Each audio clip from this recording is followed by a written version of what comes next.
বেঈমান বাসার থেকে রওনা দিয়ে আসিয়া দেখে বালতি নিচে আর একজন মানুষ দাঁড়িয়ে আছে রশি হাতে নিয়ে। তুমি কে গো? কথা নাই বার্তা নাই, বালতি আমার কেমনে তুলবা? এই কথা বলে বাবা একটা থাপ্পড় মারছে আমার নবীর গালে।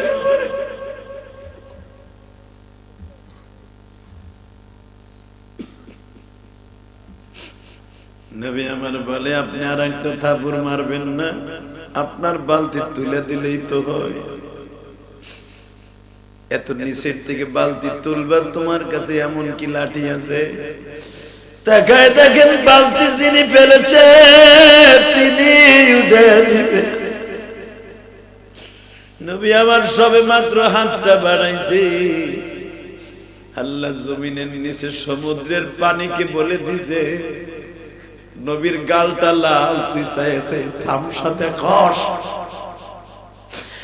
নিচের থেকে পানিতে একটা ধাক্কা দিছে বাবা, কুয়ার মুখে মুখে পানি চলে আসছে। নবী আমার বালতিটা হাতে নিয়ে বলে, এই জামদার বালতি। ইহুদির আর বুঝতে বাকি নাই রে,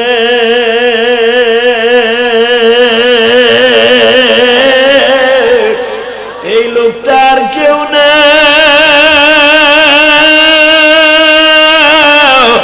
এই লোকটা হলো নবী মুহাম্মদুর রাসূলুল্লাহ।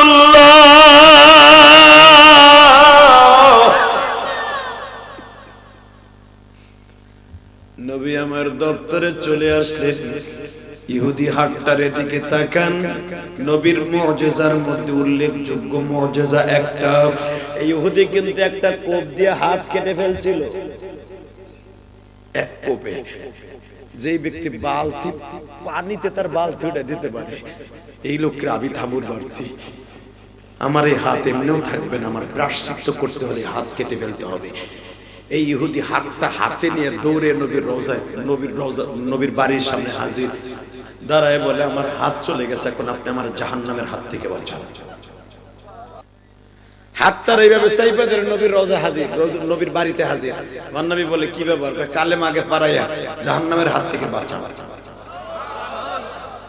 নবী বলে, জাহান্নামের হাত থেকে তো বাইচা গেলেন, এখন এই হাতের দরকার আছে না? দরকার নাই? বাজান দে আমার নবী হাতটার এইভাবে চাইপা ধরে মাত্র 1.5 মিনিট রাখছে। 1.5 মিনিট। এটা আমার বাপের বানানোর কথা না, কিতাবুল মাগাজির মধ্যে আসছে। এই সাহাবী এই জোড়া হাত দিয়া যেই পরিমাণ যুদ্ধ করছে, যেই হাত ভালো ছিল ওই হাত দিয়া সেই শক্তি পায় না। জোরে জোরে জোরে জোরে জোরে জোরে জোরে। নবীর ভালোবাসা লাভ না লস? জোরে বলো, আরো জোরে। বাজান এবার আমার দিক তাকাবেন আর কানবেন। হালিমায়ে সাদিয়া শুনছে থাবুর মারছে, আসল ঘটনা হালিমায়ে সাদিয়া জানতো না। ও বাবা, হালিমায়ে সাদিয়া তো বৃদ্ধা মহিলা বাবা, সন্তানের যন্ত্রণায় এসে পড়েছে। আমার নবী বলে, মা রে মা, আমি ভালো আছি গো মা। কাপড়ের আঁচলটা দিয়ে 2 কাল এইভাবে মুছিয়ার দেয়, বলে, তুমি কি জানো মুহাম্মদ বাবা, আমি রৌদ্রের ভিতরে কোনোদিন তোমার বের হইতে দেই নাই। আমার ছেলে আব্দুল্লাহ বকরি চড়াইতে যাইতো, আমি কোনোদিন তোমার রৌদ্রে বের হতে দেই নাই। কেন দেই নাই জানো? তুমি রৌদ্রে বের হইলে তোমার গালটা লাল হয়ে যাইতো, আপেলের মতো লাল হয়ে যাইতো। আল্লাহু আকবার বলো। তোমার চেহারাটার মধ্যে এত বরকত গো বাবা। ঘটনার একটা গইটা গেল, এখন দেখবো নবীর প্রেমিক কয়জন আছো। বিশ্বনবী বাবা যাইতেছে সফরে দাওয়াত ও তাবলীগের কাজে। হঠাৎ করে আমার নবীর উটের যে ছড়িটা ছিল বাবা, উটের যে চাবুক দিয়ে আমার নবী ব্যবহার করতেন, মাজায় থাকতো, এই চাবুকটা যখন পিছনে এইভাবে মারছে, নবীর চাবুকের বাড়ি রাসূলের একজন প্রিয় সাহাবীর শরীরে লেগে গেছে। ও বাজার নাম ছিল আবু ওয়াক্কাস।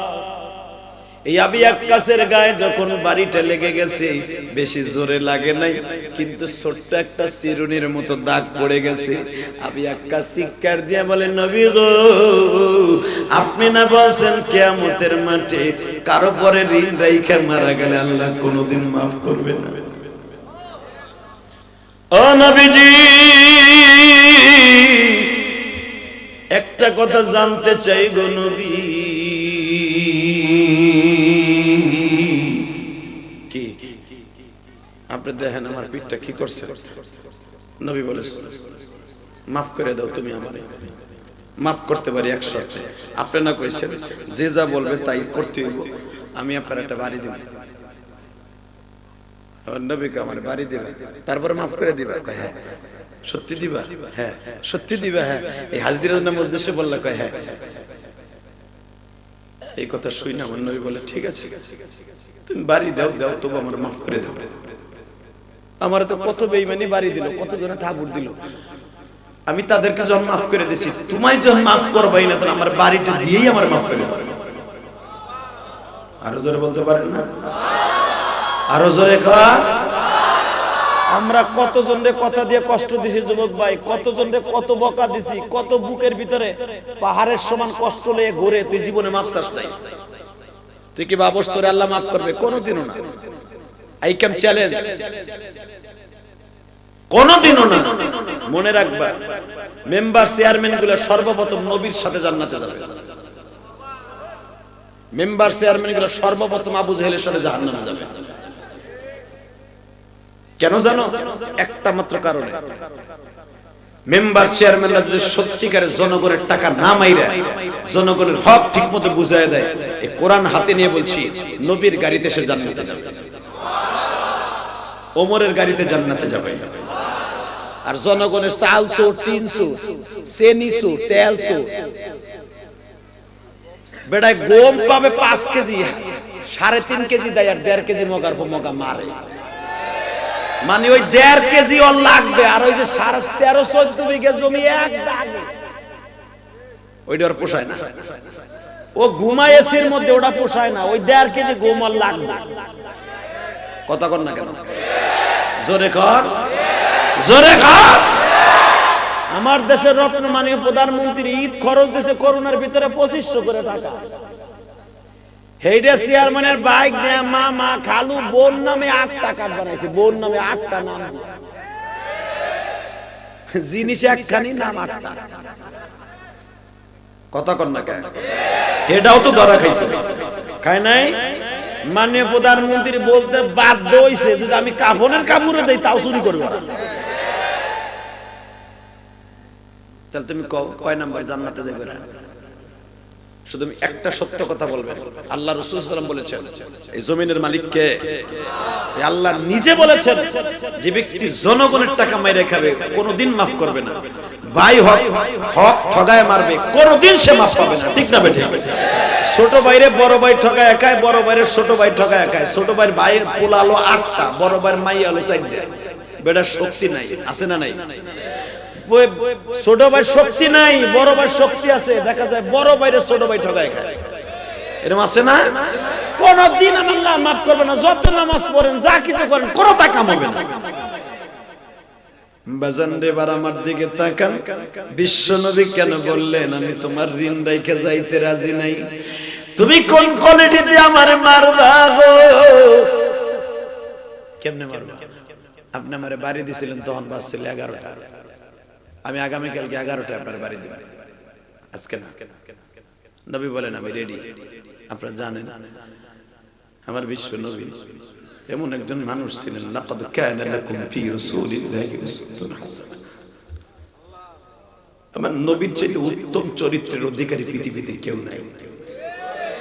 কথা বলেন না কেন? ওয়া ইন্নাকা লাআলা খুলুকিন আযীম।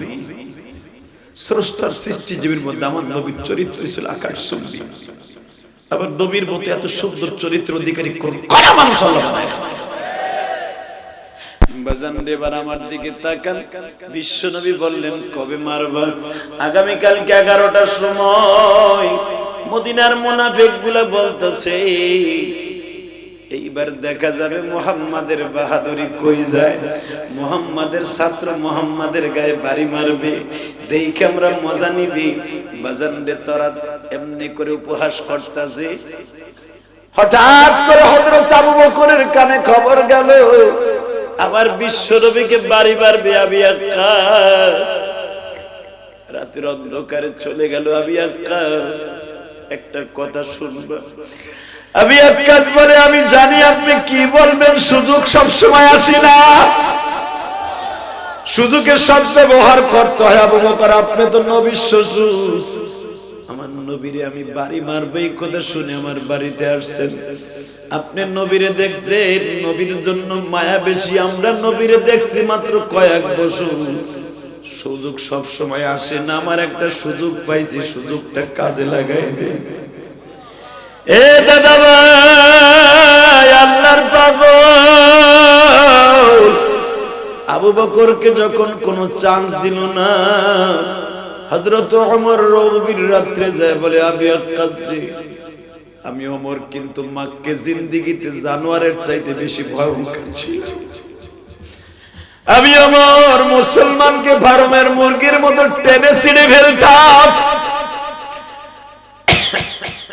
আমার নেতৃত্বে সুমাইয়াকে শহীদ করা হইল, আমার নেতৃত্বে বেলালকে মারা হয়েছিল। আমি যে বেলালের কাছে জীবনে কতবার মাপ চাইছি তুই জানোস না রে। আমি একটা ঘুষি দিয়ে আমার কাজের বুয়ারে দুইটা চোখ নষ্ট করে দিছিলাম। এই কাজের বুয়ার কাছে আমি ইসলাম কবুল করার পরে রড গরম করে বলছিলাম, কাজের বুয়ারে তুই আমার চোখ দুইটা নষ্ট করে দে, কারণ আমি তখন জানোয়ার ছিলাম। আমি জানি চোখের কি দরদ, তুই আবার চোখ দুইটা নষ্ট করে দিয়ে আমার ঋণ থেকে মুক্তি দে। আমি যদি পারি ঋণ থেকে মুক্তি করাইতে প্রতিদিন তার কাছে মাপ চাইতে। আমি ওমর, আমার মতো ভয়ঙ্কর জানোয়ার মক্কায় কেউ ছিল না। বিশ্বনবীর চেহারা দেখে যদি আনোয়ার হয়ে যায়, আমার তরবারিটা নবীর কদমে দিয়া সব কিছু বিলীন করে দিয়ে কালেমা পড়ে মুসলমান হয়ে গেল। সেই ওমর খাত্তাবের বলা তোর কাছে দুই হাত জোর করে বলছি, আমার এতিম নবীর গায়ে একটা বাড়ি দিস। তুই যেখানে আমার নবীরে মারবি, তুই কি জানোস নবীর জামাটা উঠা দেখিস তাইবের ছেলেরা কি পরিমাণ পাথরের আঘাত দিছে।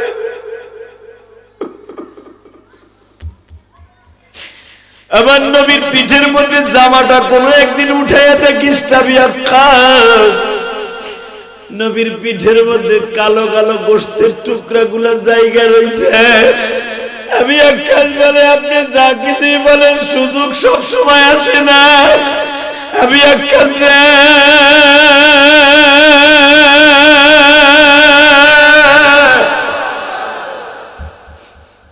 এই যে চাবুকটা ল, তুই আমার পিঠটারে পিটাইতে পিটাইতে জাজরা বানায় বেলা, চামড়া গুলারে পাঠাই বেলায়। আমি আক্কাস আমার এতিম নবীর গায়ে একটা বাড়ি দিস। আবি আক্কাস তুই কি জানো, আমি ওমর কিন্তু অস্ত্র জমা দিছি, ট্রেনিং জমা দেই নাই। আল্লাহু আকবার বলতে পারো না? এই ডায়লগটা কিন্তু ওমরের, মনে রাখো। এই আবি আক্কাস আমি কিন্তু অস্ত্র জমা দিছি, ট্রেনিং জমা দেই নাই। মক্কি জিন্দেগিতে অস্ত্র জমা দিছি, মাদানী জিন্দেগিতে ট্রেনিং ব্যবহার করব। আমি ওমরকে দেখলে ওই রাস্তা দিয়া শয়তানও চলে না, তুই জানোস না। আবি আক্কাস তুই বাড়ি নবীরে ঠিকই দিবি, পরের সময় যে তোর কি হবে তুই নিজেও জানিস না। আবি আক্কাস বলে পরেরটা পরে হবে, আপনি জানতো? আল্লাহু আকবার বলেন। আবার দিলটা নরম করে মদিনার দিকে তাকান দেন, মক্কায় যাইতে পারেন কিনা। হজে যাওয়ার জন্য নবীর জন্য কাঁদতে হবে। চোখের পানি ছাড়া কোনোদিন হাজি হওয়া যায় না, চোখের পানি ছাড়া কোনোদিন মক্কা মদিনা যাওয়া যায় না, এটা মনে রাখবেন। টাকার মালিক হবেন কিন্তু যাইতে পারবেন না। কত হাজি কত হজের টাকা জমা দিয়ে কবর চলে গেছে, ঠিক না বেটি? জোরে কর, আরো জোরে। আরে আমার জীবনে সবচেয়ে স্মরণীয় হয়ে থাকবে আল্লাহর হজে যাওয়ার একদিন আগে এই যে 2018 সালে যখন আমি হজে গেছি, হোটেল থেকে হঠাৎ করে দেখি কান্নার আওয়াজ। ফজর নামাজ পড়তে যাবো, দেখি এক চাচি কান্দে। জিয়াদি ভাই, জিয়াদি সাহেব, জিয়াদি সাহেব, কি হয়েছে চাচি? বাবা বাবা তোমার চাচা কেমন জানি করে, মিনায় যাবো মাত্র আর একদিন পরে। আমি বললাম কি হয়েছে চাচি? বলে আসো তো। দৌড়ে গেলাম, ধরে ধরে করে হসপিটালে নিলাম। বাবা হসপিটালে নিতে যাই মারা গেল। বিশ্বাস করেন আমি এই হাজির মৃত্যুর কথা বলতে পারি না। আমি তখন ভাবছিলাম মালিক রে, তাহলে কি তোর আরাফা মিনায় যাওয়ার আগে তারে তুমি লয়ে যাবে, হজটা কি তোর কবলে নাই? কিন্তু আমার মনে পড়ে গেল, এই হাজি, এই যে হাজি তুই কি ভুলে গেছো ইহরামের কাপড়টা পরে মক্কার ভূখণ্ডে নামার সাথে সাথে আমি কিয়ামতের মাঠে আমি আল্লাহ তাকে হাজির হয়ে ডাকবো। কিন্তু তার কপালে তো মিনা মুজদালিফা হইল না বাবা, তার কপালটা এইভাবে লেখা ছিল। আর একটা হাজি যে বছর আমার আব্বাকে নিয়ে হজ করে 2011 সালে, আমার আব্বার সামনে দ্বারা ইমিগ্রেশন চলতেছে, আর মাত্র 1.5 ঘন্টা পরে আমাদের বিমান ছেড়ে বাংলাদেশে আসবে।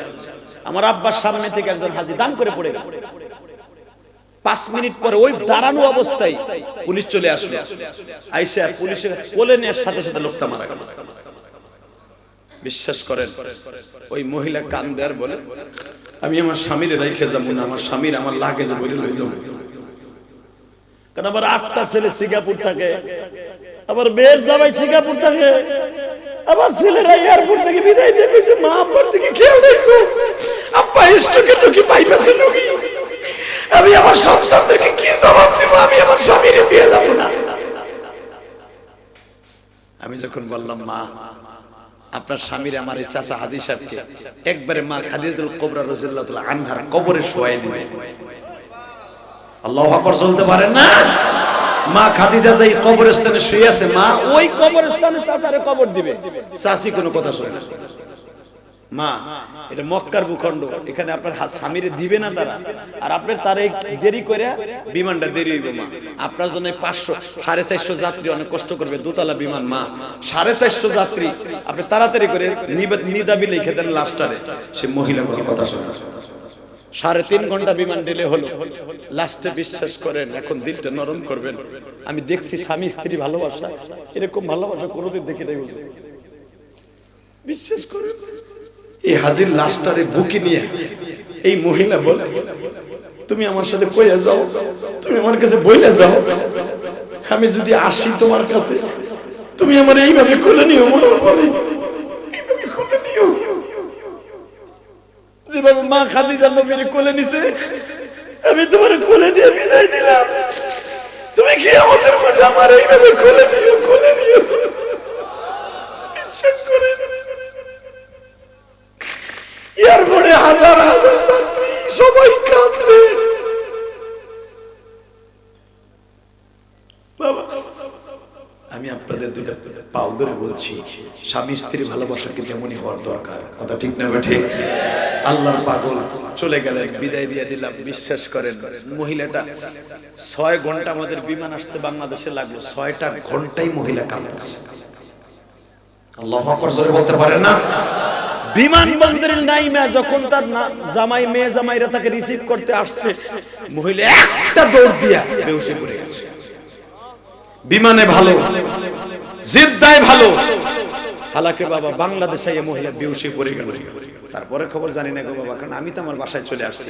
শুধু আমি কেন বলতে চাই গো বাবা, আমার আল্লাহ কিন্তু সবকিছু পারে। কথা ঠিক না বে ঠিক? এ বাজান 2018 সাল 19 সাল 18 সালে হজে গেছে, এই যে 20 সালের 21 সাল 19 সালের লাস্টে বাবা হজের পারমিশন ছিল না। বাবারে কত হাজি নিবন্ধন করিয়া মারা গেল। আমার আল্লাহরে শুধু একটু দেখায় দাও, আল্লাহ অন্তত এই বছর তুমি আমাদের হজের থেকে মাহরুম কইরো না। 2021 সালে তোমার কাছে একটাই দাবি, আর মাত্র কিছু সময় পরে 21 সাল বিদায় দিয়া 22 সালে পদার্পণ করব। তুমি আমাদের 21 সালের কষ্ট কিলাক যা আছে দূর করিয়ে দাও। জোরে কোন আমিন, আর জোরে কোন আমিন। কি বাবা রাজি আছেন না? তাকান এবার দুই নয়নের পানিতে আমার আল্লাহরে বুঝায় কোন আবি আক্কাস বলে কারো কথা আমি শুনবো না, কারো কথা শুনবা না, দেখা যাক কেমনে তুই বাড়ি দেস। সকাল 11টা বেজে গেল। আবি আক্কাস নবীর সামনে দাঁড়ায় চাবুকটা হাতে নিয়ে বলে, নবী গো, যখন আপনি আমারে বাড়ি দেন তখন আমার পাঞ্জাবিটা ছিল পাতলা, আপনার সামনে পাঞ্জাবি মোটা খোলেন। নবী পাঞ্জাবিটা খুলেছেন। আবি আক্কাস রে মা, আবি আক্কাস বলে, আপনি যখন আমারে দাগ ফেলায় দিয়েছেন তখন আমার শরীরে কাপড় ছিল না। আবার নবী বলে গেঞ্জিটাও তুলতে হবে। কয় হ্যাঁ, আমি জীবনে কারোর সামনে শরীর দিয়ে উঠলে করি নাই। আবি আক্কাস তুই আমারে ঋণী বানাই ফেলবি, ঠিক আছে গেঞ্জিটাও উঠে দিলাম। নবী আমার গেঞ্জিটা তুলতে পারে। আবি আক্কাস নবীর কবরটারে শক্ত করে ধরিয়া বাবা দুই ঘাড়ের মাঝখানে যে নবীর মোহরে নবুয়তটা আছে এইখানে ঠোঁট দুইটা লাগাইয়া কান্দার পৃথিবীতে এমন কেউ আছে আপনার গায়ে পানি মারবে। আবি আক্কাস আপনি জানেন আমি ধনীর ছেলে, এই মক্কায় আমার বাবা ধনী মানুষ, আমার বাবার সম্পদকে লাথি মারিয়া কালেমা পড়ে মুসলমান হয়ে গেলাম গো নবী। ও নবীজি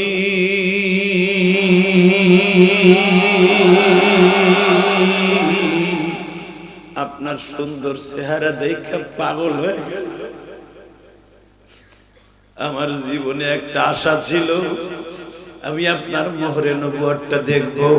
মোহরে নবুয়ত যদি কারো চোখে জীবনে একবার দেখা পায়, ওই চোখ দুইটা কোনোদিন জাহান্নামের আগুনে জ্বলতে পারে না। আমি অনেক কায়দা করে আপনার পিছে পিছে হাঁটতাম, দেখি নবীর কোন অজুহাত দিয়ে আমি এই কায়দা করতে পারি কিনা। আবার নবী বলে, আবি আক্কাস রে, তুই তো আমার মোহরে নবুয়তে চুমা দিলি না, চিরতরে জাহান্নামের আগুনটা হারাম করে দিলি। বাজান আমি কেন এই কথাটা বলছি জানেন? আমার নবী হালিমা সাদিয়ারে বলতেছে, মা ও মা, ওই সাহাবী তো ভালো হয়ে গেছে গো মা। হালিমা সাদিয়া তারপরে বলে, বাবা